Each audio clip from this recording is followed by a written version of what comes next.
ఇప్పుడు కొత్తగా అందరూ అనుకుంటుంది ఏంటంటే సార్ మీ మీద కేసులు అయితేనే జైలుకి వెళ్ళారు, మీ కుటుంబం నుంచి మీ వారసురాలుగా మౌనిక తయారైంది, బ్రహ్మాండంగా మాట్లాడుతుంది. నేను కూడా ఎక్స్పెక్ట్ చేయలేదు. ఆ, నేను లేని తరుణంలో ఉమ్, నా వాయిస్ నా కూతురు వినిపించింది. అంటే సేమ్ అంబటి రాంబాబు లాగా దిగిపోయి ఆ వాయిస్ కానీ ధైర్యం కానీ ముందు ఎప్పుడు ట్రైనింగ్ ఇచ్చారంటే నేను ఎప్పుడు ఊహించలా, ఎప్పుడైనా మీ ట్రైనింగ్ ఇచ్చారా? ఎప్పుడు ట్రైనింగ్ ఇవ్వలే, ఆటోమేటిక్గా వచ్చింది. ఆటోమేటిక్ అది. మా ఈ అమ్మాయి అంతే, మా అమెరికాలో ఉన్న అమ్మాయి కూడా ఒక వీడియో పెట్టింది, మీరు చూసారు లేదు? చూశాను. సో వీళ్ళిద్దరూ వాళ్ళు తండ్రికి మీద అన్యాయం జరుగుతున్నప్పుడు, ఇంటి మీద దాడి జరుగుతున్నప్పుడు వచ్చిన ఫైర్ అది.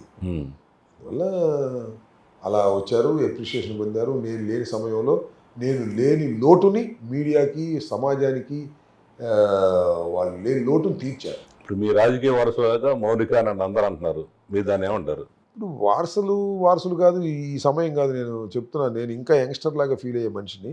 అప్పుడే నా వారసత్వాన్ని ప్రకటించవలసిన అవసరం లేదు. సమయం వచ్చినప్పుడు ఆలోచిస్తాం.